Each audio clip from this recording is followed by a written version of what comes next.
கோலி talk Kollywood news. ஏன் பார்க்கலன்னு அரவிந்த் சுவாமி என் மேல கோபமா இருக்காரு மணிரத்னம். நடிகர் அரவிந்த் சுவாமி தம் மேல கோபமா இருக்கிறதா இயக்குனர் மணிரத்னம் தெரிவிச்சிருக்காரு. மணிரத்னத்தோட தளபதி படம் மூலம் நடிகரானவர் அரவிந்த் சுவாமி. மணிரத்னத்தோட ரோஜா படம் அவருக்கு பெயரும் புகழும் வாங்கி கொடுத்தது. சில காலம் சினிமாவில இருந்து தள்ளி இருந்த அரவிந்த் சுவாமி மணிரத்னத்தோட கடல் படத்தின் மூலம் மீண்டும் நடிக்க வந்தாரு. மோகன் ராஜா இயக்கத்துல ஜெயம் ரவி நடிச்ச தனி ஒருவன் படத்துல சித்தார்த் அபிமன்யுவா அசத்தல் வில்லனா நடிச்சிருந்தாரு அரவிந்த் சுவாமி. அரவிந்த் சுவாமியோட கதாபாத்திரம் பெரிதும் பேசப்பட்டது. மணியோட மனம் கவர்ந்த ஹீரோக்கள்ல ஒருத்தர் அரவிந்த் சுவாமி. அப்படி இருக்கும்போது அவர் நடிச்ச தனி ஒருவன் படத்தை இன்னும் மணி பார்க்கலையா. தனி ஒருவன் ரிலீஸ் ஆன போது அதை தியேட்டர்ல பார்க்க முடியல. இதனால அரவிந்த் சுவாமி இன்னும் என் மேல கோவமா இருக்காரு.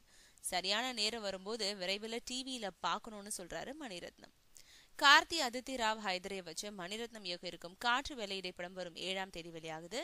இந்த படத்தை அடுத்து தளபதி மாதிரி கேங்ஸ்டர் படத்தை இயக்குறதா வெளியான தகவலை மறுத்திருக்காரு மணி.